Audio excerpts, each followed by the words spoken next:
கர்த்தருடைய பரிசுத்த நாமம் மகிமைப்படுவதாக.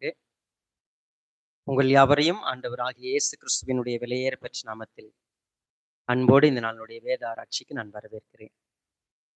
நம்ம தொடர்ந்து வெளிப்படுத்தின விசேஷம் புத்தகத்தை வாசிப்பதற்கும் தியானிப்பதற்கும் கர்த்தர் கிருபை செய்திருக்கிறார். 10 அதிகாரங்களை நாம் நிறைவு செய்து விட்டோம். 11வது அதிகாரத்துல இன்றைக்கு முதல் 6 வசனங்களே தியானிக்க நம்ம நேரம் எடுத்துக்கலாம். நம்ம கடந்த வாரத்துல பார்த்தோம்னா 6ஆம் தூதன் எக்காலம் ஊதுகிறான். அந்த எக்காலம் ஊதின பிற்பாடு எப்படிப்பட்ட வாதைகள் இருந்தது, 1/3 மனிதர்கள் சேதப்படுத்தப்பட்டதை நம்ம பார்த்தோம். அந்த சம்பவத்தை பார்த்த பிற்பாடு மனிதர்கள் மனம் திரும்பவில்லை. இவ்வளவு நடந்த பிறகும் அவங்களுக்கு மனம் திரும்புதல் இல்லை. அதுக்கப்புறம் 10வது அதிகாரத்துல ஒரு இடை சம்பவமாக 7ஆம் எக்காலத்துக்கு முன்பதாக ஒரு என்ன நடக்கிறது அப்படிங்கிறத நம்ம பார்த்தோம். ஸோ கடந்த வாரம் யோவான் ஒரு தூதனுடைய கையில சிறு புத்தகத்தை என்ன பண்றாரு, பார்க்கிறாரு. அதை அவர் வாங்கி புசிக்கும்படியாய் அவருக்கு கொடுக்கப்படுகிறது. அவர் புசித்தாரு. அவர் வாய்க்கு மதுரமா இருந்தது. ஆனால் அவருடைய வயிற்றுக்கு அது கசப்பா இருந்தது. அவர் ஜனங்களை குறித்து தீர்க்க தரிசனம் சொல்லணும், ராஜாக்களுக்கும் பாஷைக்காரருக்கும் அவர் தீர்க்க தரிசனம் சொல்லணும்னு அவருக்கு உரைக்கப்பட்டது. தொடர்ந்து இன்றைக்கு 11வது அதிகாரத்தை நம்ம தியானிக்க போறோம். கண்களை மூடி கர்த்தருடைய சமூகத்துல நம்ம தாழ்த்தலாம். பரிசுத்த பிதாவே, நேசிக்கிறப்பா, இந்த அற்புதமான ஆசீர்வதிக்கப்பட்ட வேலைக்காய் ஸ்தோத்திரம். மீண்டும் எங்களுக்கு ஒரு சந்தர்ப்பத்தை கொடுத்திருக்கிறீங்க. தம்முடைய வார்த்தைகளை தியானிக்க கற்றுக்கொள்ள உமக்கு பிரியமாய் நாங்கள் வளருவதற்காக தேவன் எங்களை நடத்துகிற இந்த அற்புதமான சந்தர்ப்பத்திற்காக நன்றி செலுத்துகிறோம். கர்த்தாவே, இந்த வார்த்தைகளை ஆவலோடு விருப்பத்தோடு கேட்கிற ஒவ்வொருவருடைய பிள்ளைகளுடைய இருதயத்திலும் கர்த்தர் நீர் செயல்படும்படியாய், இருதயத்துல எழுதி உருவாக்கும்படியாய் இந்த கரத்திலே கொடுக்கிறோம். எங்களை ஆளுகை செய்யுங்க, வழி நடத்துங்க. மேற்பர் பாதம் மனித நன்றியோடு ஜெபிக்கிறோம் நல்ல பிதாவே, ஆமென். 11வது அதிகாரத்தினுடைய முதல் வசனத்துல நம்ம இப்படியாக வாசிக்கிறோம். பின்பு கைக்கோலுக்கு ஒப்பான ஒரு அளவுகோல் என்னிடத்தில் கொடுக்கப்பட்டது. அப்பொழுது தேவதூதன் நின்று என்னை நோக்கி, நீ எழுந்து தேவனுடைய ஆலயத்தையும் பலிபீடத்தையும் அதில் தொழுது கொள்ளுகிறவளையும் அளந்து பார். ஆலயத்துக்கு புறம்பே இருக்கிற பிரகாரம் புறஜாதியாருக்கு கொடுக்கப்பட்டபடியால் அதை அளவாமல் புறம்பாக்கி போடு. பரிசுத்த நகரத்தையும் அவர்கள் 42 மாதம் அளவும் மிதிப்பார்கள். முதல் 2 வசனங்களை கொஞ்சம் கருத்தாய் நம்ம ஆய்வு செய்து படிக்க நான் அன்போடு உங்களை அழைக்கிறேன். யோவானுக்கு ஒரு அளவுகோல் கொடுக்கப்படுகிறது, ஒரு மெஷர்மெண்ட் டேப் கொடுக்கப்படுகிறது, ஒரு ஸ்கேல் கொடுக்கப்படுகிறது அவரிடத்துல. நீ தேவனுடைய ஆலயத்தை பலிபீடத்தை அதில் தொழுது கொள்ளுகிறவள அளக்க வேண்டும் என்று சொல்லியிருக்கிறார். இது வரைக்கும் ஒருவேளை நீங்க இதை குறித்து எங்கேயாவது வாசித்தீங்களா, கேள்விப்பட்டீங்களா, படிச்சீங்களா எனக்கு தெரியாது. But it is not a new thing. ஒரு புதிய காரியம் அல்ல. இது வழக்கமாகவே நடைபெறுகிற ஒரு காரியம். அது எப்பொழுதெல்லாம் நடந்திருக்கிறது? தேவாலயத்தை அளக்க வேண்டும், பலிபீடத்தை அளக்க வேண்டும், தொழுது கொள்ளுகிறவளை அளக்க வேண்டும். சரி, தேவாலயத்தினுடைய அளவை அளக்கலாம், அது ஈஸி, ஓகே. பலிபீடத்தை அளக்கலாம், ஓகே. தொழுது கொள்ளுகிறவங்களை அளக்குறதுனா என்ன? கொஞ்சம் நம்ம நேரம் எடுத்து பார்க்க போறோம். ஸோ முதலாவது என் கூட எசேக்கியேல் புஸ்தகத்துக்கு வாங்க.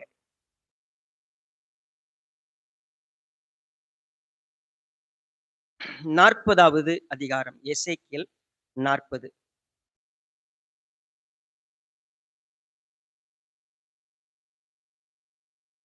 முதல் வசனத்துல நம்ம இப்படியா பார்க்கிறோம்.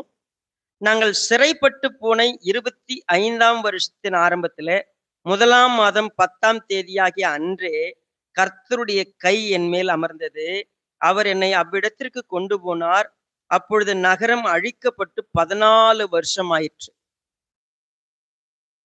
நாங்க சிறைப்பட்டு போன தேசத்துல கர்த்தர் என்னை ஒரு இடத்துக்கு கூட்டு போறாரு.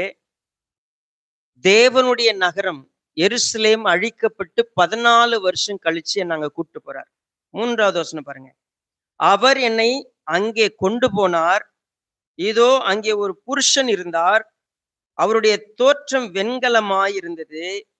அவர் கையில் சணற்கயிறும் ஒரு அளவுகோலும் இருந்தது. அவர் வாசலிலே நின்றார். அந்த புருஷன் என்னை நோக்கி, மனுபுத்திரனே, நீ கண்ணார பார்த்து காதார கேட்டு நான் உனக்கு காண்பிப்பதை எல்லாவற்றின் மேலும் உன் மனதை வை. நான் உனக்கு அவைகளை காண்பிக்கும்படி நீ இங்கே கொண்டு வரப்பட்டாய். நீ காண்பதையெல்லாம் இஸ்ரவேல் வம்சத்தாருக்கு தெரிவி என்றார். சரி, குறிப்பா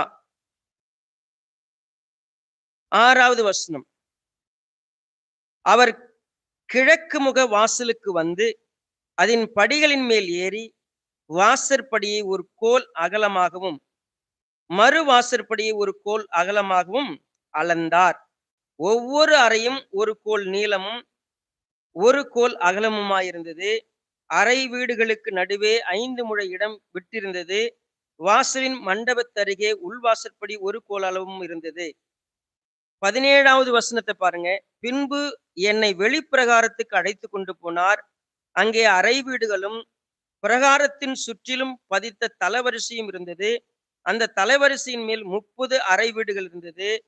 இப்படி நீங்க வாசித்தீங்கன்னா இந்த அதிகாரம் முழுவதும் 41, 42 இத்தனை சாப்டரும் பார்த்தீங்கன்னா தேவ ஆலயத்தை அளக்கிறதற்கான விஷயங்கள் எல்லாம் சொல்லப்பட்டிருக்கிறது. எசேக்கியேலை கூட்டு போய் தேவாலயத்தை அளக்கப்பார்.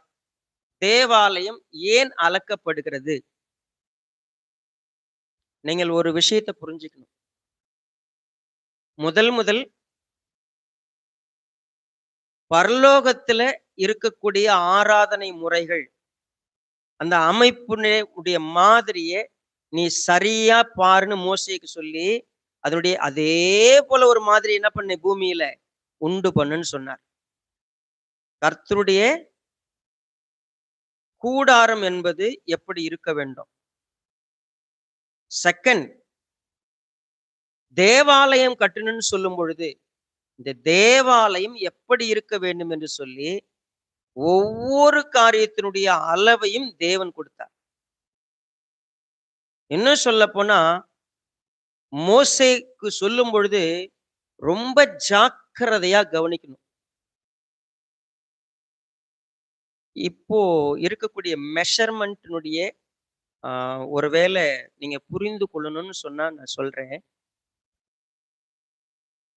இப்ப கவர்மெண்ட் வந்து மெஷர்மெண்ட்டை எப்படி பார்க்க விரும்புது?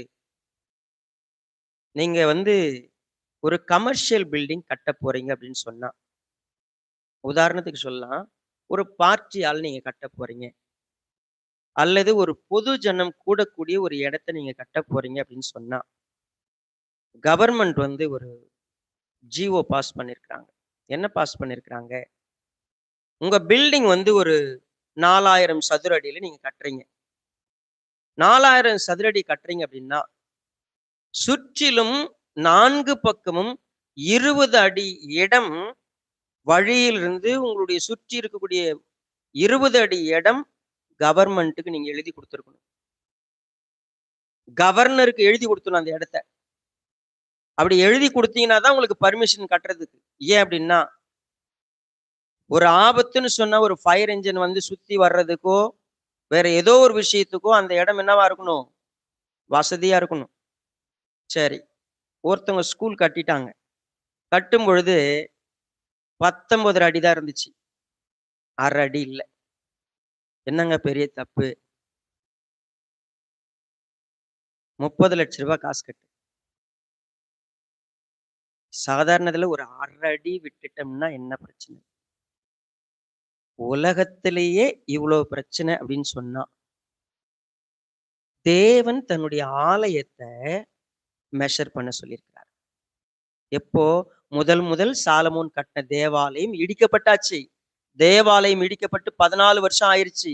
இப்போ தேவாலயத்தை போய் மறுபடியும் அளந்து பாரு.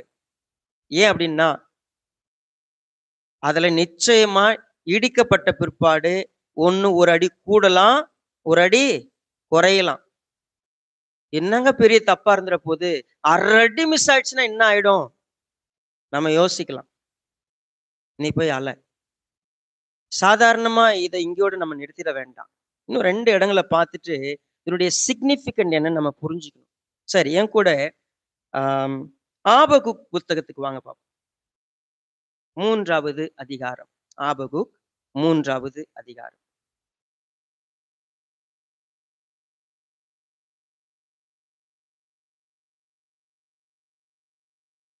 பாருங்க, குறிப்பா 6வது வசனத்த பாருங்க. அவர் நின்று பூமியை அளந்தார். அவர் பார்த்து புறஜாதிகளை கரைய பண்ணினார். பூர்வ பர்வதங்கள் சிதறடிக்கப்பட்டது. என்றுமுள்ள மலைகள் தாழ்ந்தது. அவருடைய நடைகள் நித்திய நடைகளாயிருந்தது. அவர் அளக்கிறவராயிருக்கிறார். எல்லாவற்றையும் தேவன் அளக்கிறவர். நம்ம சகரியா புஸ்தகத்துக்கும் வருவோம். 2வது அதிகாரம். முதல் வசனம் பாருங்க. சகரியா 2:1. நான் என் கண்களை ஏறெடுத்து பார்த்த பொழுது, இதோ தன் கையிலே அளவு நூல் பிடித்திருந்த ஒரு புருஷனை கண்டேன். நீர் எவ்விடத்துக்கு போகிறீர் என்று கேட்டேன். அதற்கு அவர், எருசலேமின் அகலம் இவ்வளவு என்றும் அதன் நீளம் இவ்வளவு என்றும் அறியும்படி அதை அளக்கிறதற்கு போகிறேன் என்றார். சரி, மெஷர்மெண்ட்ங்கிறது எடுக்கிறதுங்கிறது வழக்கமா நடக்கக்கூடிய ஒன்று.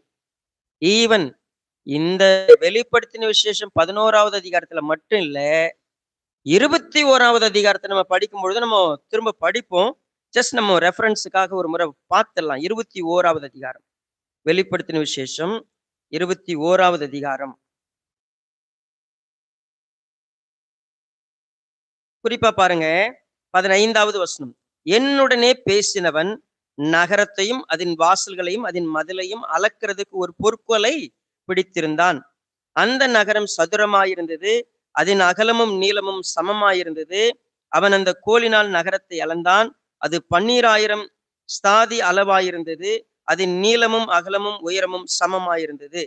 அவன் அதன் மதிலை அளந்த போது அது தூதனுடைய அளவாகிய மனுஷ அளவின்படியே 444 முழமாயிருந்தது. இதை நம்ம தொடர்ந்து அப்படி படிக்கலாம். ஏன் அளக்கிறாங்க? கர்த்தர் அளக்க சொல்லுகிறார். குறிப்பாக சொல்ல போனால், ஆலயத்தை போய் அளந்து வா, பலிபீடத்தை அளந்து வா. இன்னும் சொல்ல போனால், தொழுது கொள்ளுகிறவர்களை அளந்து கொண்டு வா. God want to measure. தேவன் எல்லாவற்றையும் நேர்த்தியாய் செய்யக்கூடியவர். அவர் அளக்கிறார் என்று சொன்னால், அளவீடு தவறுகிறது என்று சொன்னால், நிச்சயமாகவே அவர் ஏற்படுத்துகிற விதமாய் இல்லாமல் நாம் வித்தியாசப்படுகிறோம் என்று சொன்னால், அது நியாய தீர்ப்புக்கு எதுவாய் இருக்க போகிறது. சரி, தேவாலயத்தை அளவிடுகிறார், அளவு மாற்றப்படுகிறது, என்ன பிரச்சனை? பலிபீடத்தை அளக்கிறார், பலிபீடத்தினுடைய அளவு மாறிச்சுன்னா என்ன பிரச்சனை? சிம்பிளா பாத்தீங்கன்னா, இப்பொழுது சாலமோன் தேவாலயத்தை கட்டும் பொழுது இல்லாத ஒரு விஷயம் 2வது வசனத்துல நம்ம பார்க்கிறோம். என்ன அப்படின்னு பாத்தீங்கன்னா, நம்ம வெளிப்படுத்தின விசேஷம் 11வது அதிகாரம் 2வது வசனத்துல என்ன கவனிக்கிறோம்? ஆலயத்துக்கு புறம்பே இருக்கிற என்னது அது? பிரகாரம். சரி, ஆலயத்துக்கு பிறகு புறம்பே இருக்கிற ஒரு பிரகாரம் இருக்கிறது. அது புறஜாதியாருக்கு கொடுக்கப்பட்டிருக்கிறபடியால் அதை அளவாமல் புறம்பாக்கி போடு. உங்களுக்கு தேவாலயத்தினுடைய வரலாறு தெரிஞ்சிருக்கணும். முதல் சாலமோன் தேவாலயத்தை கட்டுகிறார். ஷார்ப்பா தேவன் எந்த அளவு கொடுத்தாரோ அந்த அளவுல கட்டப்பட்டிருக்கிறது. பலிபீடம் அழகாக கட்டப்பட்டிருக்கிறது. தொழுகையில் எப்படி பண்ண வேண்டும், எப்படி பலி செலுத்த வேண்டும், சரியா இருந்துச்சு. ஆனா கர்த்தர் சொன்னாரு, நீங்க என்னுடைய வார்த்தைகளை கடைபிடிக்கலன்னு சொன்னா, இந்த நியாயப்பிரமாண புஸ்தகத்துல இருக்கிற வசனங்கள் எல்லாம் நீங்க கவனமா பார்த்து நீங்க செயல்படலைன்னா, ஒரு எக்ஸாம்பிளுக்கு ஒரே ஒரு வார்த்தையை நம்ம போய் பார்த்துட்டு வரலாம். உபாகமம் 28வது அதிகாரத்துக்கு என் கூட வாங்க. ஏன் தேவாலயம் அளவு மாறுச்சு? என்ன நடக்கிறது? கொஞ்சம் நம்ம புரிஞ்சுக்கணும். உபாகமம் 28.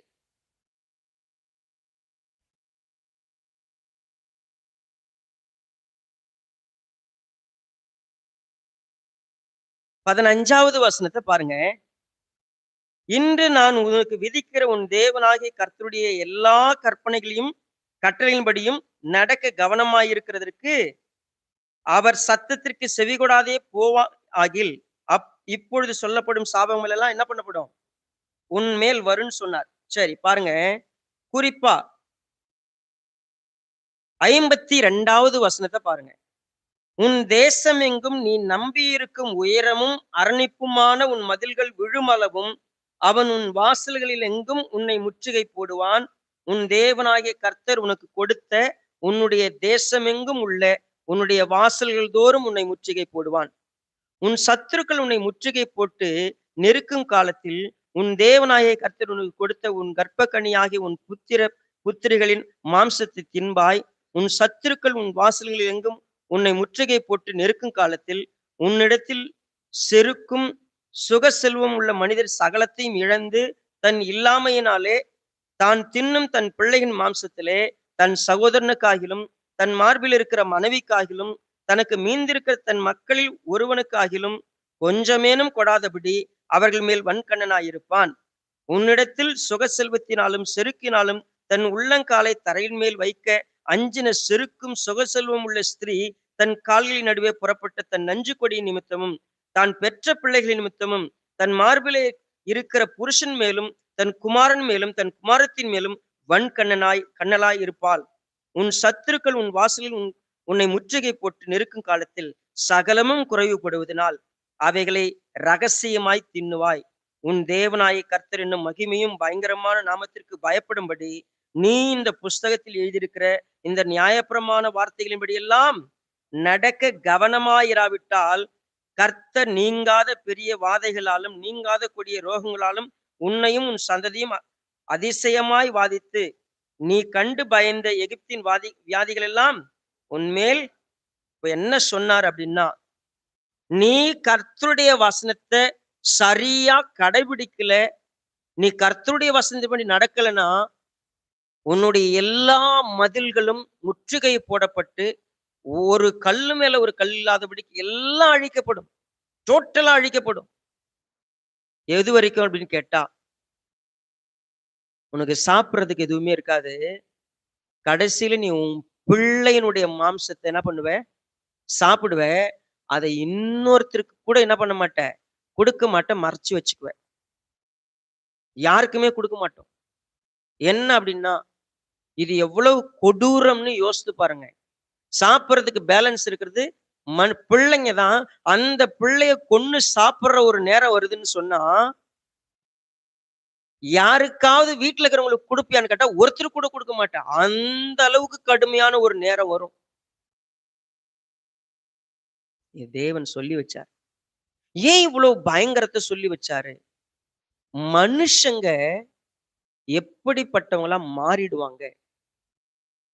தேவாலயம், பலிபீடம், தேவாலயத்துல ஆராதிக்க போகிற, தொழுது கொள்ள போகிற மனிதர்கள் எப்படிப்பட்டவங்க அப்படி சொன்னாரு. யாருமே கேட்கல.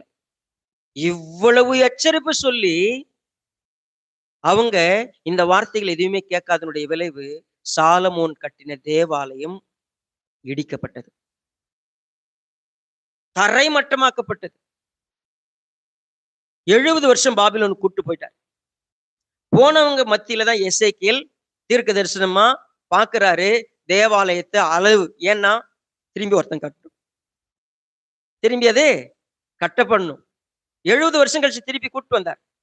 செருபாபேல் தலைமையில வந்தாங்க, எஸ்ரா நெகேமியா தலைமையில வந்தாங்க. they start to rebuild temple, rebuild பண்ணாங்க. கோரேஸ்ங்கிற ராஜா மூலமா என்ன பண்ணப்பட்டது? அவங்களுக்கு எல்லா ப்ரொவிஷனும் கொடுக்கப்பட்டது. அவங்க வந்து கட்டினாங்க.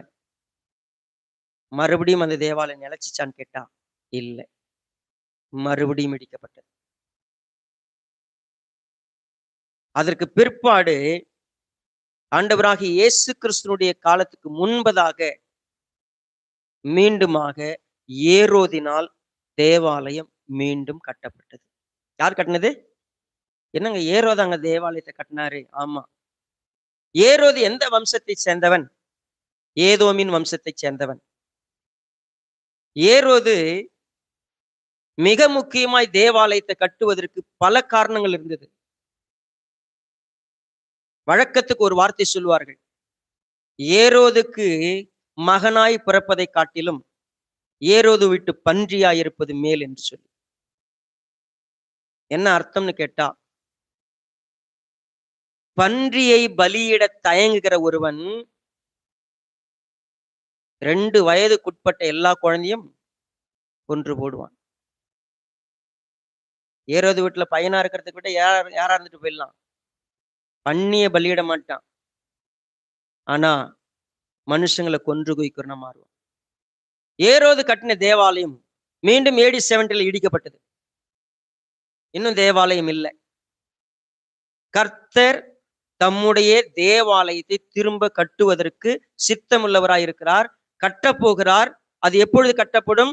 நிச்சயம் கட்டப்படும். அது இன்றைக்கும் there are a group faithful of temple mountain ஒரு குரூப் இருக்குது. இன்றைக்கும் காத்து கொண்டிருக்கிறார்கள். if you allow them, இன்னைக்கு நீங்க விட்டீங்கன்னா தேவாலயத்தை கட்டுறது ஜஸ்ட் விதின் 30 days ஷார்ப்பா குறைந்த காலத்துல மிக பிரம்மாண்டமான தேவாலயத்தை கட்டி முடிக்கிறதுக்கான எல்லா ப்ரொவிஷன்ஸோட ரெடியா இருக்கு. It's ready now. ஆனா இப்ப தேவாலயம் கட்டி முடிக்கப்பட்டா பலி செலுத்த முடியுமா? இப்ப இருக்கிற எல்லா அரசாங்கங்களும் நிச்சயம் பலி செலுத்துவதற்கு ஏதுவான ஒரு அரசாங்கம் இப்போ இல்லை. சொல்ல போனா நம்ம தமிழ்நாட்டுல தீபம் ஏத்துறதுக்கு பர்மிஷன் கொடுத்தாங்க. ஆனா பலி செலுத்துறதுக்கு என்ன இல்லை? பர்மிஷன் இல்லை. ஆலயத்துல அவங்க ஆலயத்துல பலிலாம் செலுத்த முடியாது. ஆடு கோழி பலியிடறதுக்கு தடை இருக்கிறது. தீபமா ஏத்திக்கோ. பெரிய கான்ட்ரவர்ஷியல் போயிட்டு இருக்குது. இந்த மாதிரி காலகட்டத்தில் இருக்கும்போது தேவாலயத்தை மெஷர் பண்றாருன்னு சொன்னா he is going to rebuild same measurement. ஆனா ஏன் ஒரு பிரகாரம் மெஷர் பண்ணாத விட்டுன்னு சொன்னார்னா அது புறஜாதிகளுக்கு கொடுக்கப்பட்டதுன்னா, சாலமோன் கட்டின தேவாலயத்தினுடைய அளவு சரியா இருந்தது. செருபாபேலுக்கு சொல்லும் பொழுது அளவு சரியா இருந்தது. ஆனால் ஏரோதின் காலத்துல அளவு கூட்டப்பட்டது. புறஜாதிகளுக்குன்னு ஒரு இடம் ஒதுக்கப்பட்டது. புறஜாதிகள் அந்த இடத்துல தொழுது கொள்ளலாம்னு ஒரு இடம் வந்துருச்சு. இப்ப சொல்ல போனா 2 வார்த்தைகளை நான் உங்களுக்கு மெஷர் பண்ணி இந்த வார்த்தைகளை சொல்றேன். ஒன்று இஸ்லாமிக் டோம்னு ஒண்ணு இருக்குது. அங்க ராக் ஷ்ரைன்னு ஒண்ணு இருக்குது. இது 2ம் யூதர்கள் மட்டுமல்ல, இஸ்ரவேலர் மட்டுமல்ல, மற்றவர்களும் தொழுது கொள்ளும்படியான ஒரு இடம். அவர் சொன்னாரு இந்த வசனத்துல நமக்கு எத்தனை நாள்? 1260 நாட்கள். பாருங்க, வெளிப்படுத்தின விசேஷம் 11வது அதிகாரம் 2வது வசனத்துக்கு நம்ம பார்க்கிறோம். 42 மாதம் என்று சொல்றது வந்து ஆல்மோஸ்ட் சேம். 3.5 வருஷம். 42 மாசம் 3.5 வருஷம் சரியா சொல்ல போனா. சோ 3.5 வருஷம் அளவுக்கு அவங்க நகரத்தை மிதிப்பாங்க. நீ அதனால அதை மட்டும் மெஷர் பண்ணாத. ஏன் அப்படின்னா கர்த்தர் ஏற்படுத்தாத எதையும் அவர் அங்கீகரிக்கிறது இல்லை. சரி, 2 வசனத்தை நம்ம படிக்கும் பொழுது இவ்வளோ இன்ஃபர்மேஷன் நமக்கு கிடைச்சிருக்குது. நம்ம இவ்வளவு இன்ஃபர்மேஷனை வச்சுட்டு நம்ம என்ன பார்க்கிறோம் அப்படின்னு கேட்டா, இதுக்கும் நமக்கு என்னங்க சம்பந்தம்? நாம இந்த தேவாலயத்துக்கும் நமக்கு ஏதாவது சம்மந்தம் இருக்கா? ஆக்சுவலா நமக்கு வேதாகமம் என்ன சொல்லுது? நம்ம எபேசியர்ல படிக்கிறப்போ 2வது அதிகாரத்துல தேவாலயத்தை குறித்து நம்ம ஒரு விஷயம் படிக்கிறோம். 2வது அதிகாரம் எபேசியர் 2 பாருங்க 19வது வசனம். ஆகையால் நீங்கள் இனி அந்நியரும் பரதேசிகளுமாயிராமல் பரிசுத்தவான்களுடைய ஒரே நகரத்தாரும் தேவனுடைய வீட்டாருமாயிருந்து அப்போஸ்தலர்கள் தீர்க்கதரிசிகள் என்பவருடைய அஸ்திவாரத்தின் மேல் கட்டப்பட்டவர்களுமாயிருக்கிறீர்கள். அதற்கு இயேசு கிறிஸ்துதாமே அவர் மேல் மாளிகை முழுவதும் விசவாய் இணைக்கப்பட்டு கர்த்தருக்குள் பரிசுத்த ஆலயமாக அவர் மேல் நீங்களும் ஆவியினாலே தேவனுடைய வாசஸ்தலமாக. அப்ப நமக்கு சொல்லப்பட்டது என்ன? தேவனுடைய ஆலயம் என்பது எது? நம்ம எல்லாம் இவ்வளவு நேரம் படிச்சோம் தேவாலயத்தை. சொல்லப்பட்ட மெஷர்மெண்ட் படி அதெல்லாம் ரைட். நமக்கு சொல்லப்பட்ட நம்முடைய தேவாலயம் எங்க இருக்குது? நாம தான் தேவனுடைய ஆலயம். சரி, குட். நாம தான் தேவனுடைய ஆலயம். பலிபீடம், தொழுது கொள்ளுகிறவர்கள். இன்னும் சொல்ல போனா பேதுரு அவர்கள் சொல்லுவார், நீங்கள் தேவனுடைய வாசஸ்தலமாக இருக்கிறீங்க. பரிசுத்த ஒரு ஆலயம்னு சொன்னாது தேவனுடைய பிள்ளைகள். எல்லா இடத்துலயும் இப்படிதான் நமக்கு புதிய ஏற்பாட்டில் சொல்லப்பட்டது. சோ இந்த இப்ப சொல்லப்படுற வெளிப்படுத்தின விசேஷம் 11வது அதிகாரத்துல சொல்லப்பட்டிருக்கிற தேவனுடைய ஆலயம் ஸ்பிரிச்சுவல் டெம்பிளை குறிக்குதா, பிசிக்கல் டெம்பிளை குறிக்குதான்னு கேட்டா 100% இது பிசிக்கல் டெம்பிளை குறிக்குது. இதற்கும் சபைக்கும் என்ன இல்லை, சம்பந்தம் இல்லை. ஆனா ஒரு ஸ்பிரிச்சுவல் லெசன் இதுக்குள்ள இருக்குது. என்ன தெரியுமா? He want to measure the worshipper. Altar, temple. Temple அவர் மெஷர் பண்றாரு, ஆல்டரை மெஷர் பண்றாரு, வர்ஷிப்பரை மெஷர் பண்றாரு. See, நமக்கு பிசிக்கலான தேவனுடைய ஆலயத்தை நம்ம பார்க்கலன்னு சொன்னா, நீங்க ஒரு முக்கியமான விஷயத்தை இதுக்குள்ள புரிஞ்சுக்கிட்டு நம்ம இந்த விஷயத்தை படிச்சோம்னா ரொம்ப நல்லா இருக்கும். எபிரேயர் புஸ்தகம் என் கூட வாங்க. எபிரேயர்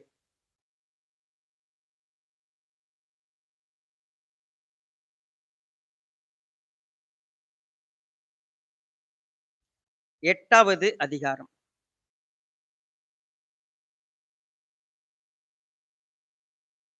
பாருங்க 2வது வசனம். பரிசுத்த ஸ்தலத்திலும் மனுஷரால் அல்ல கர்த்தரால் ஸ்தாபிக்கப்பட்ட மெய்யான கூடாரத்திலும் ஆசாரிய ஊழியம் செய்கிறவருமாயிருக்கிற பிரதான ஆசாரியர் நமக்கு உண்டு. ஒவ்வொரு பிரதான ஆசாரியனும் காணிக்கைகளையும் பலிகளையும் செலுத்தும்படி நியமிக்கப்படுகிறான். ஆதலால் செலுத்தும்படிக்கு ஏதோ ஒன்று இவருக்கும் அவசியம் வேண்டியதாயிருக்கிறது. பூமியிலே இவர் இருப்பாரானால் ஆசாரியராய் இருக்க மாட்டார்.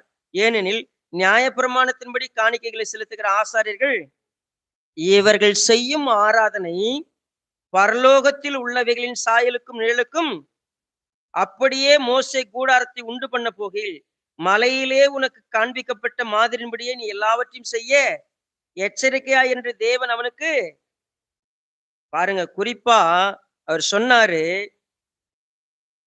தேவாலயத்தை கட்டும் பொழுது தேவன் சொல்ற மெஷர்மெண்ட் படி இதை கட்டு ஜாக்கிரதையாருன்னு சொன்னாரு.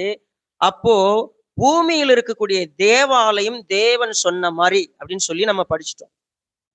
அதை திரும்ப ரீபில் பண்ண போறாரு. மறுபடியும் சபை எடுத்துக்கொள்ளப்பட்ட பிற்பாடு தேவாலயம் ஒன்று என்ன பண்ணப்பட போகுது, ஸ்தாபிக்கப்பட போகிற, தேவன் கட்ட போகிறார். எல்லாம் ஓகே, நமக்கும் இதுக்கு சம்பந்தம் இல்லை. ஓகே, தேவன் தேவாலயத்தை மெஷர் பண்ணுவார்னா சபையை மெஷர் பண்ண மாட்டாரா? ஆராதனை முறையை மெஷர் பண்ண மாட்டாரா? ஆராதிக்கிறவங்கள மெஷர் பண்ண மாட்டாரா? சரி, தேவன் என்ன பண்ண மாட்டாரு, பிரின்சிபல் சேஞ்ச் எல்லாம் பண்ண மாட்டார்.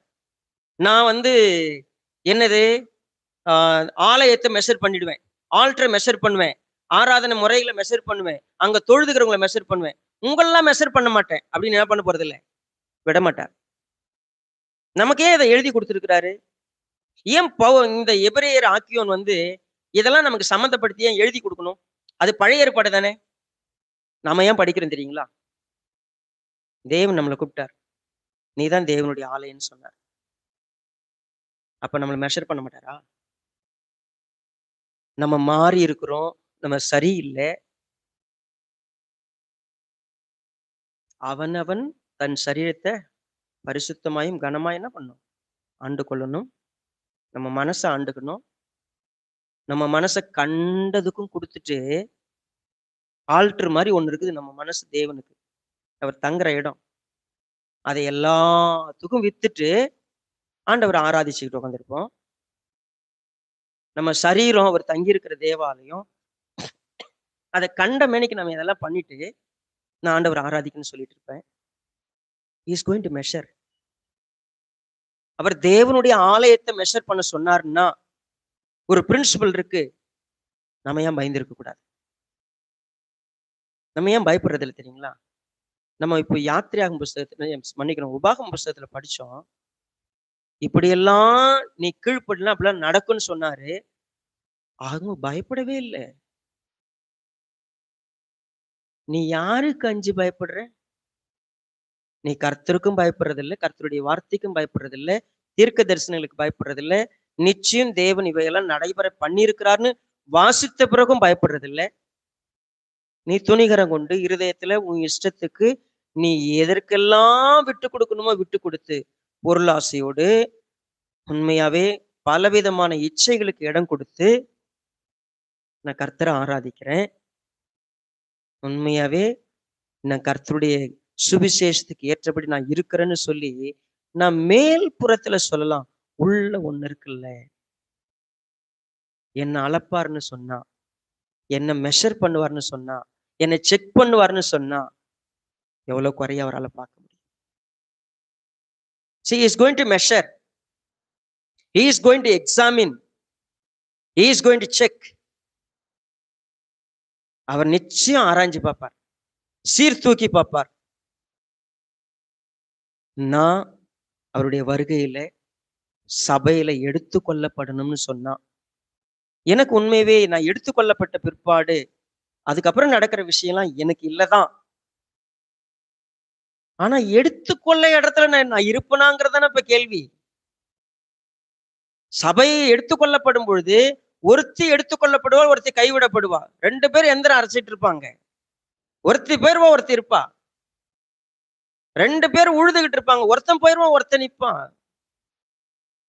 அந்த போகிற ஆள்ல நான் இருந்துட்டுனா பிரச்சனை இல்லை. நான் இருக்கிற ஆள்ல இருப்பேன்னா என்ன தேவன் மெஷர் பண்ணிருப்பார்ல.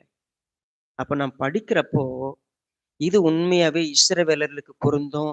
அதுக்கப்புறம் நான் உண்மையாவே அதை பார்க்க போறதுல அவ்வளோ விசுவாசம் இருக்குதுன்னா, என்னையே அதை வாசிக்க சொன்னார் தெரியுங்களா? மகனே கவனி, நான் உனக்காக ரத்தம் சிந்தி உன்னை மீட்டிருக்கிறேன். நீ என்னால் பரிசுத்தமாக்கப்பட்டிருக்கிற. இன்னைக்கு வரைக்கும் கூட நீ ஒரு வேளை பலவித இச்சைகளுக்கும் இன்பங்களுக்கும் அடிமைப்பட்டவனா இருந்தனா விடுதலையாய் வந்துரு. தேவன் எல்லாத்தையும் ஷார்ப்பா பார்ப்பார். தேவன் மெஷர் பண்ணி பார்ப்பார். இவ்வளோ காலம் நீ இருந்துட்ட, கடைசி காலம்னு போனோம், காலம் இனி செல்லாதுன்னு சொல்லிட்டு இந்த வாரம் கூட்டு உட்கார வச்சு சொல்றாரு. தேவன் அளக்க போகிறார்.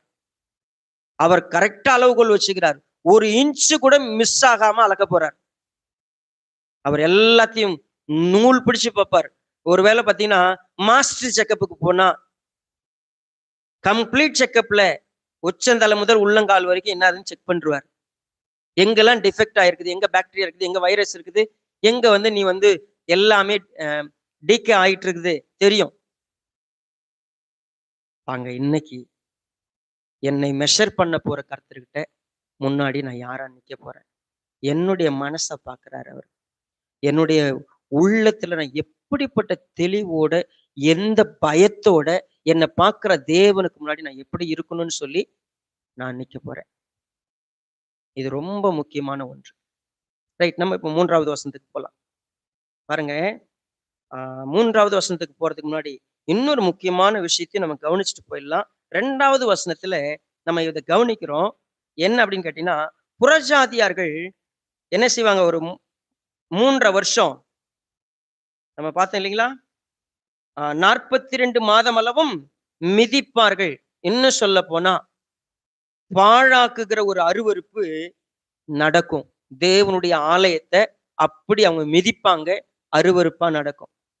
நான் இப்போ சமீபத்துல மிக கொடூரமான ஒரு சில விஷயங்களை நான் பார்க்கிறேன். நான் சோசியல் மீடியாவில் இருக்கிறதுனால அதிகமாக பிரபலமாகி கொண்டிருக்கிறது என்னன்னு கேட்டா, உண்மையாவே நம்ம இந்திய தேசத்துல கிறிஸ்தவம் எந்த அளவுக்கு அவமானப்படுத்தப்படுகிறது,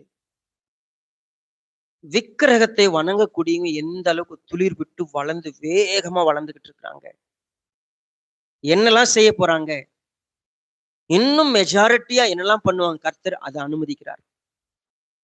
42 மாதம் அவங்க மிதிக்கிறதுக்கு விடு அப்படின்னு சொல்லிட்டார். இது என்ன, எதை ரெஃபர் பண்ணுது? தானியேல் சொன்னார். என்ன சொன்னார் தானியேல்ல? 9வது அதிகாரம் பாருங்க. தானியேல் 9 குயிக்கா.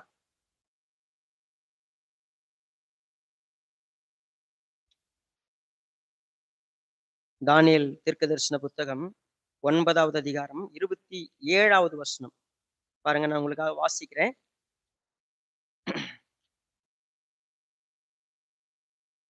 அவர் ஒரு வாரம் அளவும் அநேகருக்கு உடன்படிக்கை உறுதிப்படுத்தி அந்த வாரம் பாதி சென்ற போது பலியையும் காணிக்கையும் ஒழிய பண்ணுவார். அருவருப்பான சட்டைகளோட பாழாக்குகிறவன் வந்து இறங்குவான். நிர்ணயிக்கப்பட்டிருக்கிற நிர்மூலம் பாழாக்குகிறவன் மேல் தீரு மட்டும் சொரியும் என்றான். 11வது அதிகாரத்துல 31வது வசனம் பாருங்க. ஆனாலும் அவனிடத்திலிருந்து புறப்பட்ட சேனைகள் எழும்பி அரணான பரிசுத்த ஸ்தலத்தை பரிசுத்த குலைச்சலாக்கி அன்றாட பலியை நீக்கி பாழாக்கும் அருவருப்பை அங்கே வைப்பார்கள். 12வது அதிகாரம் 11வது வசனம். அன்றாட பலி நீக்கப்பட்டு பாழாக்கும் அருவருப்பு ஸ்தாபிக்கப்படும் காலம் முதல் 1190 நாள் செல்லும். ரைட், இதை நம்ம வாசிக்கிறோம் இல்லையா? இதையே தான் ஆண்டவராக இயேசு கிறிஸ்துன்னு சொன்னார். லூக்கா எழுதின சுவிசேஷம் 21வது அதிகாரம். இங்க 20வது வசனத்துல உங்களுக்காக வாசிக்கிறேன். எருசலேம் சேனைகளால் சூழப்பட்டிருப்பதை நீங்கள் காணும் பொழுது அதன் அழிவு சமீபமாயிற்று என்று அறியுங்கள். அப்பொழுது யூதேயாவில் இருக்கிறவர்கள் மலைகளுக்கு ஓடி போகவும் எருசலேமில் இருக்கிற வெளியே புறப்படவும் நாட்டுப்புறங்களில் இருக்கிறவர்கள் நகரத்தில் பிரவேசியாமல் இருக்கும் கடவர்கள். எழுதியிருக்கிற யாவும் நிறைவேறும்படி நீதியை சரி கட்டும் நாட்கள் அவைகளே. அந்நாட்டில் மிகுந்த இடுக்கண்ணும் இந்த ஜனத்தின் மேல் கோபாக்கனையும் உண்டாகும். பட்டய கரிக்கினாலே விழுவார்கள். சகல புறஜாதிகளுக்குள்ளும் சிறைப்பட்டு போவார்கள். புறஜாதிகள் காலம் நிறைவேறும் வரைக்கும் எருசலேம் புறஜாதியாரால் மிதிக்கப்படும். சரி, உண்மையாகவே புறஜாதியார் ஒரு குறிப்பிட்ட காலம் வரைக்கும் என்ன செய்வாங்க? மிதிப்பாங்க. Gentile will rule over. தேவனுடைய வார்த்தை 100% நிறைவேறும். நம்ம எல்லாம் பார்க்கிறோம். இப்போ இந்திய தேசத்திலே அதை நம்ம பார்க்கிறோம். உண்மையவே கர்த்தருடைய சத்தியத்துக்கு இடம் கொடுக்காம, ட்ரூத்துக்கெல்லாம் இடம் கிடையாது. Every one want to move. உண்மையாவே அவங்க எல்லாத்தையும் பரிகாசம் பண்ண பார்க்கிறாங்க. They want to despise. கர்த்தருடைய வார்த்தையை அவமதிக்க பார்க்கிறாங்க. உண்மையா நம்ம கவனிச்சு பார்த்தோம்னா இது எல்லாம் நடக்க போகிறது. நாம கடைசி காலத்துல நெருங்கிக்கிட்டு இருக்கிறோம். எவ்வளவு சீக்கிரம் தமிழ்நாட்டுல என்ன நடக்கும், இந்தியா முழுக்க என்ன நடக்கும், who will take rule, யார் அதை எடுத்துப்பா? Don't be surprise. நிச்சயமாகவே தேவனுடைய நாள், அவர் குறிப்பிட்டிருக்கிற நாள் நிறைவேறுகிற வரைக்கும் எல்லாமே இன்னொருத்தங்க கையில கொடுக்கப்படும். நீங்க எதிர்பார்க்காதீங்க நல்ல நமக்கு ஏத்தவங்க ஆட்சி பண்ணுவாங்க, சுவிசேஷம் சொல்றதுக்கு ஈஸியா இருக்கும், காஸ்பல நம்மளால ரொம்ப ஈஸியா போய் சொல்லிடலாம். No, don't think like that. நம்ம பரிசுத்த வாழ்க்கை வாழ்றதுக்கு எல்லாம் ஏற்ற விதமா இருக்கும். ப்ளீஸ் டோன்ட் திங்க் எல்லாம் தப்பு தப்பா இருக்கும். ஆண்டவர் சொன்னார், புறஜாதியார்களை என்ன பண்ணப்படும்? 42 மாதம் அளவு என்ன பண்ணப்படும்? 42 months எல்லாமே நடக்கும். சரி, இப்ப நம்ம பார்க்கலாம் அடுத்த வசனம், 3வது வசனம். என்னுடைய 2 சாட்சிகளும் இரட்டு வஸ்திரம் உடுத்தி இருக்கிறவர்களாய் 1160 நாள் அளவும், மன்னிக்கணும், 1260 நாள் அளவும் தீர்க்க தரிசனம் சொல்லும்படி அவர்களுக்கு அதிகாரம் கொடுப்பேன். பரலோகத்தின் ஆண்டவருக்கு முன்பாக நிற்கிற 2 ஒலிவ மரங்களும் 2 விளக்கு தண்டுகளும் இவர்களே. ஒருவன் அவர்களை சேதப்படுத்த மனதாயிருந்தால் அவருடைய வாயிலிருந்து அக்கினி புறப்பட்டு அவருடைய சத்துருக்களை பட்சிக்கும். அவர்களை சேதப்படுத்த மனதாயிருக்கிறவன் எவனோ அவன் அப்படியே கொல்லப்பட வேண்டும். அவர்கள் தீர்க்க தரிசனம் சொல்லி வருகிற நாட்களிலே மழை பெய்யாதபடிக்கு வானத்தை அடைக்க அவர்களுக்கு அதிகாரம் உண்டு. அவர்கள் தண்ணீர்களை இரத்தமாக மாற்றவும் தங்களுக்கு வேண்டும் போதெல்லாம் பூமியை சகலவித வாதைகளால் வாதிக்கும் அவர்களுக்கு அதிகாரம் உண்டு. முதல் 3 வருஷம் உபத்திரவ காலத்துல ஒரு பாழாக்குகிற அருவருப்பு வந்து தேவாலயத்தை என்ன பண்ணுவாங்க, மிதிச்சுக்கிட்டு இருப்பாங்க. நிச்சயம் அன்றாட பலி நீக்கப்பட்டிருக்கும். there is a bigger plan. ஒருவேளை ஜென்டைல்ஸ் என்ன பண்ணுவாங்க, தெளிவா இருக்குதாங்க. அப்படி பார்க்கிற பொழுது தேவன் இஸ்ரவேல் மக்களுக்காக 2 தீர்க்கதரிசிகளை எழும்ப பண்ணுவார், 2 சாட்சிகளை எழும்ப பண்ணுவார். எதற்காக? To breach the gospel. அவர்கள் போய் எல்லாருக்கும் கர்த்தருடைய வார்த்தையை சொல்றதுக்கு 2 பவர்ஃபுல்லான 2 விட்னஸ் எழும்புவாங்க. யார் இந்த 2 விட்னஸ் அப்படின்னு நிறைய பேருக்கு பயங்கர ஒரு குழப்பம் இருக்கு. வெளிப்படுத்தின விசேஷத்தை படிச்சாவே ஒரு இன்ட்ரெஸ்டிங் டாபிக் எதுன்னு கேட்டீங்கன்னா இந்த 2 விட்னஸஸ். இந்த 2 விட்னஸுக்கு ஈஸியா சொல்லக்கூடிய பேர் என்ன அப்படின்னு கேட்டா, ஒன்னு எலியா, இன்னொன்னு ஏனோக்கு. ஏன்டா அப்படின்னு கேட்டோம்னா அவங்க 2 பேரும் என்ன பண்ணல, சாகவே இல்லை. 2 பேர் என்ன பண்ணப்பட்டாங்க, அப்படியே எடுத்துக்கொள்ளப்பட்டாங்க. அதனால அவங்க என்ன பண்ணணும், திரும்பி வந்து மனுஷனா பிறந்து அவங்க என்ன பண்ணணும், சாகணும், அவங்க கொல்லப்படணும். நமக்கு தெரியாது, பேர் எழுதியிருக்கா? நமக்கு எப்போ பேர் எழுதலையோ என்ன பண்ண முடியாது நம்மளால, இவங்க தான் அடையாளம் சொல்ல முடியாது. பட் சிமிலாரிட்டிஸ் என்னெல்லாம் இருக்கு ஒப்பிடும் பொழுது 2 பேரை அப்படி கவனிச்சு பார்த்தா எனக்கு ஒரு பெரிய டவுட் இருக்கு. மோசே மரித்தான்னு இருக்குது, அவன் சரீரத்தை குறித்து பிசாசானவன் என்ன செய்யறான், எனக்கு சொந்தம் அவனை அடக்கம் பண்ண. இல்ல ஆண்டு யார் அடக்கம் பண்ணதாக சொல்லப்படுறது, தேவனே அடக்கம் பண்ணாருங்குது. உண்மையுமே செத்துட்டான் தானா, இல்ல ஆண்டவர் எடுத்துக்கினாரா தெரியல. ஏன் ஒருவேளை மோசே வரக்கூடாது, ஒரு பெரிய டவுட் இருக்கு. ஏன்னா ஏனோக்கு ஏதாவது சம்பந்தமா இருக்குதா அப்படின்னு பார்த்தா ஏனோக்கு பேருக்கு சம்பந்தம் இருக்கிற மாதிரி இல்லை. ஆக்சுவலா 2 பேருக்கு சம்பந்தம் பேர் ரொம்ப அதிகமா இருக்கு. யாரா இருக்கு, எலியாவுக்கும் மோசேவுக்கும். எதை வச்சு சொல்லலாம், சிம்பிளா இவங்களை பத்தி பாருங்க. verse 3, என்னுடனே என்னுடைய 2 சாட்சிகளும் 2 வஸ்திரம் உடுத்தி கொண்டிருக்கிறவர்களாய் 1130 நாளும் அவர்களுக்கு அதிகாரம் கொடுப்பேன். சரி, அடுத்த 3 வருஷம் இவங்க தீர்க்க தரிசனம் சொல்றதுக்கு மகா உபத்திரவ காலத்துல கர்த்தருக்கு சாட்சி சொல்றதுக்கு 2 பேர் அனுப்பப்படுறாங்க. இவங்க பூலோகத்தின் ஆண்டவருக்கு முன்பாக நிற்கிற 2 ஒலிவ மரங்களும் 2 விளக்கு தண்டுகளும் இவர்களே. இவங்களை பத்தி எங்க சொல்லப்பட்டிருக்கு, சகரியா புஸ்தகத்துக்கு வாங்க பார்ப்போம். சகரியா சாப்டர் 4.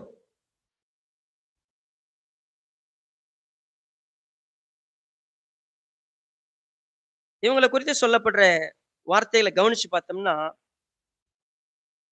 ஆல்மோஸ்ட் இது நமக்கு பொருத்தமா தெரிகிறது. குறிப்பா 4வது மன்னிக்கணும் 2வது வசனத்தை பாருங்க.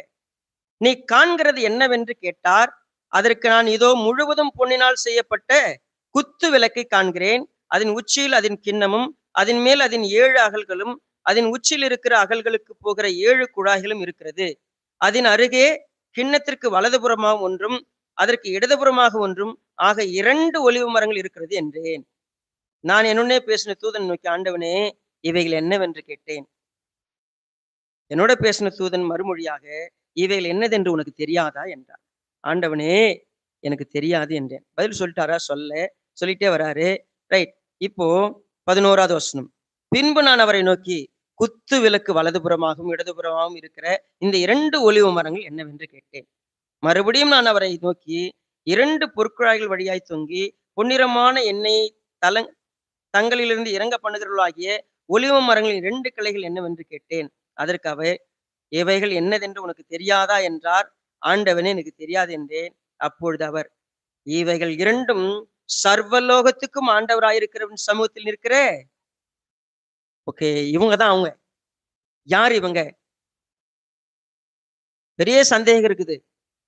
மோசேவா, எலியாவா, ஏனோக்கா, ஈவன் யோவானா? யார் இது? ஏன் அப்படின்னு சொன்னா, இவங்களுக்கு கொடுக்கப்பட்டிருக்கிற குறிப்புகளை கவனிச்சு பார்த்தா, இவங்க 2 பேரும் ரொம்ப பவர்ஃபுல்லான பிரீச்சர்ஸ்.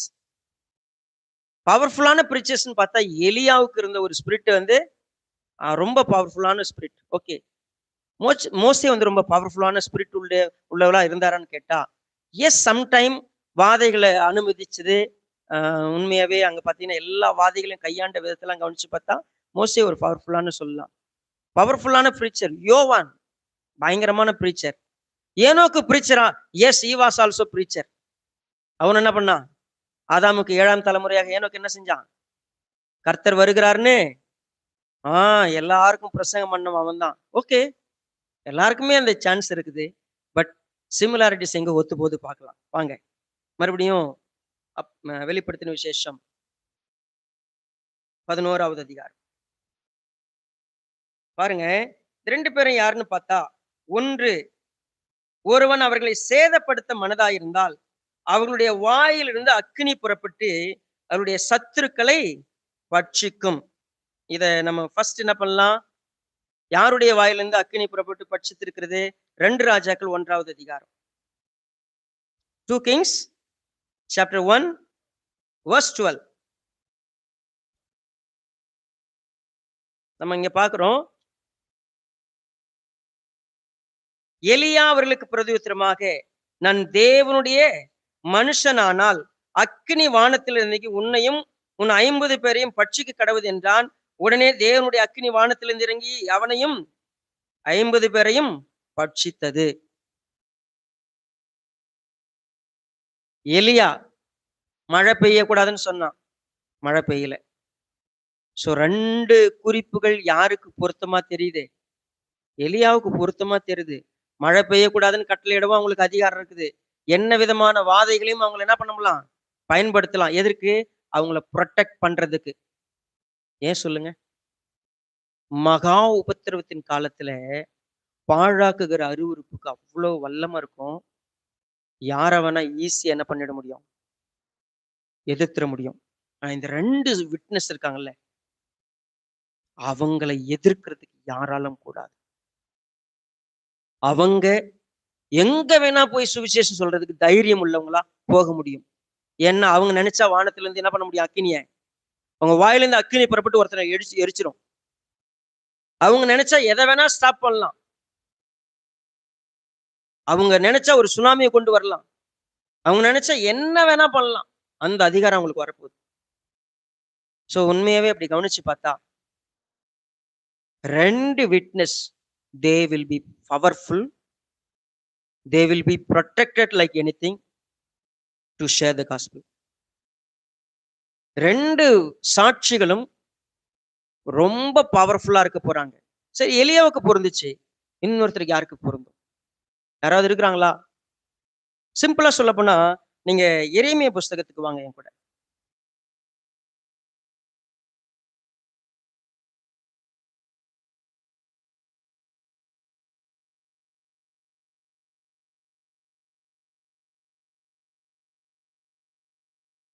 ஐந்தாவது அதிகாரம்.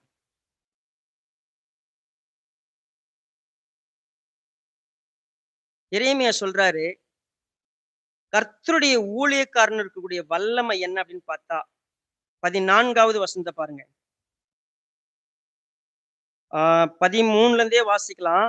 தீர்க்கதரிசிகள் காற்றாய் போவார்கள், திருவாக்கு அவர்களில் இல்லை, அவர்களுக்கே அப்படி ஆக கடவுது என்றும் அவர்கள் சொல்லி கர்த்தரை மறுதலித்தார்கள். ஆகையால் சேனைகளின் தேவனாய கர்த்தர் சொல்லுகிறது என்னவென்றால், நீங்கள் இந்த வார்த்தையை சொன்னபடினாலே, இதோ நான் உன் வாயிலிட்ட என் வார்த்தைகளை அக்கினியும் இந்த ஜனத்தை விறகும் அது இவர்களை பட்சிக்கும். கர்த்தர் தீர்க்கதரிசிகளை எழுப்பும் பொழுது அவங்க பேசக்கூடிய வார்த்தை என்ன பண்ணும்?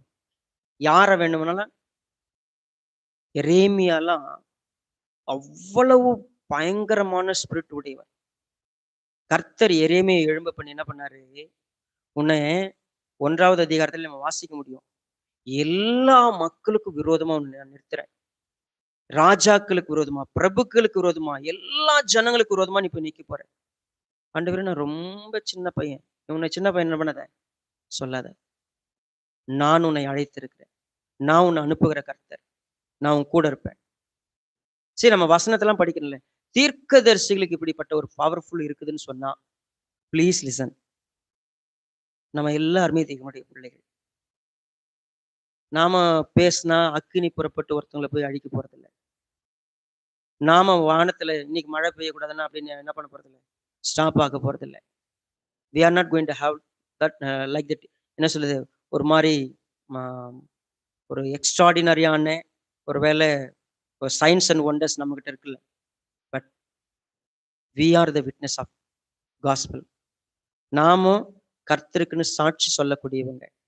அவருக்கு ஊழியக்காரராக இருக்கிறவங்கள தேவன் வல்லமையாய் பயன்படுத்த விரும்புகிறார். இந்த வார்த்தை இருக்குல்ல, இந்த வார்த்தைக்கு வல்லம் உண்டு. அந்த வல்லமைக்கு இடம் கொடுக்கிறவங்களுக்கு ப்ளீஸ் ப்ளீஸ் ப்ளீஸ் ப்ளீஸ் கவனிச்சு பாருங்க.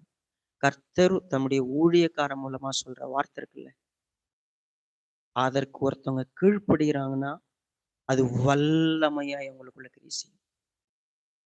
ஒருத்தவங்க அசட்டை பண்ணிட்டு போனாங்கன்னா அதுக்கான பலனையும் அது நிச்சயம் கொடுக்கும். ஏன் நான் வந்து ரொம்ப தைரியமா ஊழியத்துல இப்படி இருக்கிறேன் அப்படின்னு கேட்டா, ஐ ப்ரீச். நான் சுயலாபம் இல்லாம ப்ரீச் பண்றேன், டீச் பண்றேன், உபதேசம் பண்றோம். இது எல்லாம் பண்ணிட்டு கேட்கும் போது உட்காந்து கேட்டுருவோம். But if you don't listen, யாராவது எதிர்க்கணும்னு நினைச்சா உடனடியா அவங்களை அக்கினி அழிச்சிருமா? உடனடியா அவங்களுக்கு ஏதாவது வாதை வந்துருமா? இல்லவே இல்லை. ஆனா they will not be part of everything. சிம்பிளா சொல்லலாம், அவங்க நிச்சயமா பங்கெடுக்க போறது. அந்த 2 witnesses காலத்துல அப்படி இல்லை. அதுவே அதனுடைய விஷயமே வேற. அங்க செவி கொடுக்கலையா, அங்க எதிர்த்தா ஆட்டோமேட்டிக்கா அங்க அப்பவே தண்டனை. ஆனா இப்ப கிருபையின் காலத்துல இருக்கிறோம். யாரையும் அக்கினி எரிக்க போறதில்லை.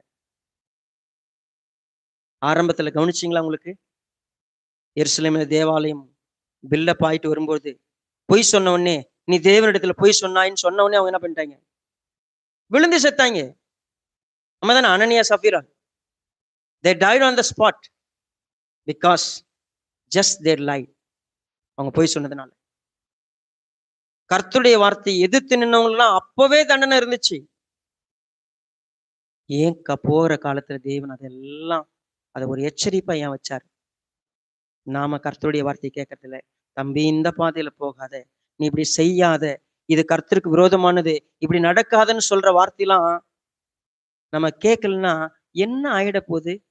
வேதவசனம் சொல்லுது, மனுஷர்கள் தாங்கள் நடப்பிக்கிற கேடான செய்கை தக்கதான பலன் உடனடியா கிடைக்காதனால துணிகரம் கொண்டு என்ன பண்றாங்க? போய்கிட்டு இருக்கிறாங்க. தேவனுடைய பிள்ளையே, ஒரு நாள் வருகிறது, 2 தீர்க்கதரிசி சொல்லுவாங்க, எப்பா இதை கேப்பியா? கேட்க மாட்டேன், உடனே போட்டு தள்ளு. முடிஞ்சிருச்சு அப்பவே. இப்ப அந்த மாதிரி ஊழியக்காரங்க தான் என்ன ஆகும்? இப்ப அப்படி இல்லை. அதனால நான் கொள்ளையாடின பொருளை எடுத்துக்கூடாது.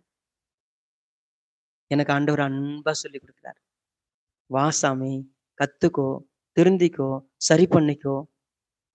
ஆனா இதற்கு நான் செவி கொடுக்கலன்னா பலன் என்னவோ சேம் தான். அவனுக்கு அப்பவே நடக்கும், நமக்கு லேட்டா நடக்கும். அவ்வளவுதான் வித்தியாசம். மறந்துடக்கூடாது. அப்ப 2 பிரின்சிபலையும் கவனிப்போம். தேவனுடைய ஆலயத்தை மெஷர் பண்றாரு, ஆராதிக்கிறவங்களை மெஷர் பண்றாரு. அதே போல தேவன் தம்முடைய வார்த்தைகளை கொண்டு என்ன பண்றாரு? எச்சரிக்கிறாரு, தீர்க்க தரிசனம் கொடுக்கிறாரு. அந்த தீர்க்க தரிசிகள் அவங்களுக்கு பவர்ஃபுல்லா வந்து அவங்க ப்ரீச் பண்ணுவாங்க. கீழ்ப்படியாதவங்க, ஒருவேளை எதிர்க்கிறவங்க, யார வேணா அவங்க அழிக்கிறதுக்கு அவங்களுக்கு அதிகாரம் கொடுக்கப்படும். ஆனா இப்ப இருக்கிற தீர்க்கதரிசிகள், இப்ப இருக்கிற போதகர்கள் யாரையும் அழிக்கிறதுக்கு அதிகாரம் இல்ல. நீ பொய் சொல்லிட்ட, செத்துரு அப்படின்னா நம்ம அப்படிலாம் அந்த மாதிரி வல்லமைலாம் இப்ப யாருக்கும் இல்ல. தேவன் அப்படி அனுமதிச்சு வைக்கல. ஏன் அப்படி தெரியுமா? நான் நீடிய பொறுமை உள்ளவரா இருக்கிறேன். சபை கிருபையின் காலம். Let's repent. மனம் திரும்ப பார்ப்போம். இன்னைக்கு கர்த்தர்ட்ட ஒப்பு கொடுக்க பார்ப்போம். கர்த்தர் நம்மை ஆசீர்வதிப்பார். கண்களை மூடி ஜெபம் பண்ணலாமா?